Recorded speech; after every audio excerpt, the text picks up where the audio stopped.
బద్రీ మూవీలో పవన్ కళ్యాణ్కి జంటగా తొలిసారి హీరోయిన్గా తెలుగు ఫిల్మ్ ఇండస్ట్రీకి ఎంట్రీ ఇచ్చింది రేణు దేశాయ్. ఆ తర్వాత పవన్ కళ్యాణ్తో ప్రేమలో పడి కొన్నాళ్ల పాటు పవన్ కళ్యాణ్తో సహజీవనం చేసింది. ఆ తర్వాత అకీరా పుట్టాక పవన్ కళ్యాణ్ రేణు దేశాయ్లు వివాహం చేసుకున్నారు. వివాహం తర్వాత పవన్ కళ్యాణ్ రేణు దేశాయ్లకు ఆద్య పుట్టింది.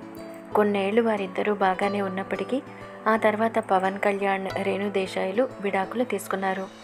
ఇక విడాకుల తర్వాత పవన్ కళ్యాణ్ అన్నా లెజ్నోవాని వివాహం చేసుకున్న రేణు దేశాయ్ మాత్రం మరో వివాహం చేసుకోకుండా అకీరా ఆద్యలని చూసుకుంటూ ఉండిపోయింది. రేణు దేశాయ్ వివాహం తర్వాత సినిమాలకు బ్రేక్ ఇచ్చింది. అయితే ఈ మధ్య రీసెంట్గా హీరో రవితేజతో కలిసి టైగర్ నాగేశ్వరరావు అనే మూవీలో నటించింది.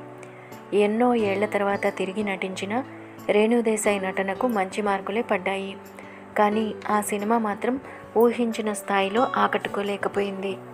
ఇక ప్రస్తుతం రేణు దేశాయ్ ఎన్నో సినిమాలను ఒప్పుకుంటోంది. రేణు దేశాయ్ సోషల్ మీడియాలో ఎప్పుడూ యాక్టివ్గా ఉంటూ తన పిల్లల గురించిన విషయాలను ఎప్పటికప్పుడు తన అభిమానులతో పంచుకుంటూ ఉంటుంది. ఇక ఆ మధ్య ఒక యూట్యూబ్ ఛానల్కి ఇచ్చిన ఇంటర్వ్యూలో తన రెండో వివాహం గురించి ఎన్నో ఆసక్తికరమైన విషయాలను తెలియజేసింది. నాకంటూ ఒక తోడుండాలని మా ఫ్రెండ్స్, పేరెంట్స్, బంధువులు అంతా అన్నారు. అలాగే నేను కూడా రెండో వివాహం చేసుకోవాలని అనుకున్నాను. పెళ్ళంటే నాకు ఎంతో గౌరవం ఉంది. పెళ్ళనేది ఒక పండగ లాంటిది. నేను రెండో వివాహం చేసుకోవాలని నా పిల్లలు ఆద్య, అకీరాలు ఇద్దరూ అంటున్నారు. అకీరా అయితే నాన్న మళ్ళీ పెళ్లి చేసుకున్నప్పుడు నువ్వెందుకు చేసుకోవు అని అడిగాడు. నిజానికి నేను కూడా రెండో పెళ్లి చేసుకోవాలని అనుకున్నాను.